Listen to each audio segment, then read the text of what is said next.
नमस्कार, मैं हूं आपके साथ अनुष्का राय और आप देख रहे हैं भारत दर्पण टीवी। पहले नोटबंदी, उसके बाद तालाबंदी और इन सब की कसर पूरी कर दी महंगाई। इन सब ने मिलकर आम इंसान को कहीं का नहीं छोड़ा। मिडिल क्लास गरीब हो गए, गरीब और गरीब हो गए। लोगों के पास ना रोजगार बचा है और ना ही नई की अभी कोई उम्मीद बची है। ये हम नहीं बल्कि भारत के आंकड़े कह रहे हैं। हो सकता है हमारी खबर आपको झूठ लगे या सरकार विरोधी लगे, लेकिन हम वही दिखाएंगे जो सच है। आपका दिल बहलाने के लिए हम झूठ को सच में तब्दील नहीं कर सकते हैं। अगर चंद लोगों को छोड़ दिया जाए तो भारत में लोगों के हाल बदहाल हैं। इतना ही नहीं, इस बदहाली के शिकार लगभग 20 से 25 परिवार हर महीने हो रहे हैं, यानी सामूहिक आत्महत्या कर रहे हैं। आंकड़े बेहद डराने वाले हैं। कोरोना महामारी की दूसरी लहर न सिर्फ लोगों की जान ले रही है बल्कि लाखों की जीविका भी छीन रही है। देश में बेरोजगारी की दर तेजी से बढ़ रही है। दूसरी लहर के चलते पिछले महीने मई 2021 में बेरोजगारी दर 12% हो गई, जबकि अप्रैल 2021 में यह आंकड़ा 8% था। मई 2021 में 11 महीने बाद बेरोजगारी दर दोहरे अंकों में पहुंची। पिछले साल जून 2020 में यह 10.18% पर थी। Centre for monitoring Indian economy यानी CMIE के आंकड़ों के अनुसार पिछले साल अप्रैल, मई, जून 2020 के अलावा जनवरी 2016 के बाद से किसी भी महीने में बेरोजगारी दर दोहरे अंकों में नहीं थी।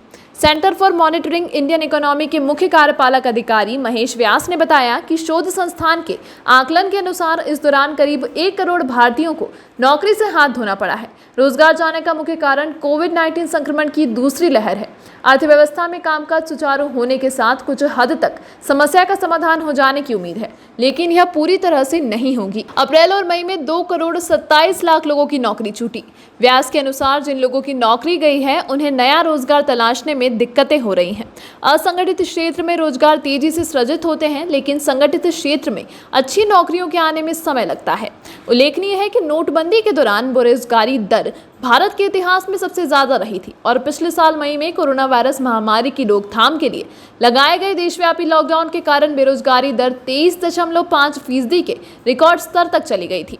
कई विशेषज्ञों की राय है कि संक्रमण की दूसरी लहर चरम पर पहुंच चुकी है और अब राज्य धीरे धीरे पाबंदियों में ढील देते हुए आर्थिक गतिविधियों की अनुमति देना शुरू करेंगे। बता दें कि CMI ने अप्रैल में 1.75 लाख परिवार का देशव्यापी सर्वे का काम पूरा किया।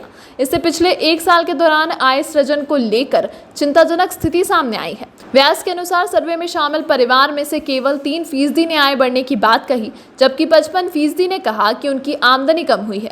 सर्वे में 42% ने कहा कि उनकी आय पिछले साल के बराबर बनी हुई है। उन्होंने कहा, अगर महंगाई दर को समायोजित किया जाए, हमारा अनुमान है कि देश में 97% परिवार की आय महामारी के दौरान कम हुई है।